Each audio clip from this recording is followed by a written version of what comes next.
প্রথমে তোমরা এই ফটোটা দেখো, এইরকম ফটো এখন কিন্তু এআই দিয়ে বানিয়ে ফেসবুকে আপলোড করে কিন্তু অনেকেই ভাইরাল হয়ে যাচ্ছে। আর একটা ট্রেন্ড চলছে, তো তোমরা কিভাবে এই ফটো বানাবে, এরকম ফটো বানাবে এবং আপলোড করবে, তো চলো তোমাদের আমি প্রসেসটা বলে দিই। তো প্রথমেই তোমাদের প্লে স্টোর থেকে জিমিনাই, গুগল জিমিনাই অ্যাপসটা ইনস্টল করে নিতে হবে।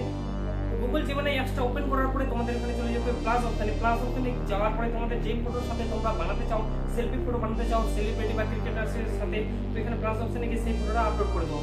তারপরে দেখো এখানে তোমাদের লিখে দিতে হবে make this photo a selfie with Virat Kohli বা যে কোনো ক্রিকেটার বা তোমরা ক্রিকেটার অথবা সেলিব্রিটি যার সাথে তোমরা ফটো বানাতে চাও, তো তার নামটা দেওয়ার পরে ইন লন্ডন বিগ ব্যান, এখানে লন্ডনের লোকেশন দিয়েছি, এই জায়গায় তোমরা আলাদা লোকেশনও দিতে পারো। তো এখানে জাস্ট এই লেখাটার পরে এখানে অ্যারো যে অপশনটা আছে এখানে ক্লিক করে দেওয়ার পরে জাস্ট কয়েক সেকেন্ড তোমাদের ওয়েট করতে হবে। ওয়েট করার পরে তোমাদের কিন্তু খুব সুন্দরভাবে এরকম এআই ফটো জেনারেট হয়ে যাবে। ইনফরমেশনটা যদি তোমাদের কাজে লেগে থাকে তো ভিডিওটাকে অবশ্যই একটা লাইক করে তোমাদের বন্ধুর সাথে শেয়ার করে দিও। নমস্কার।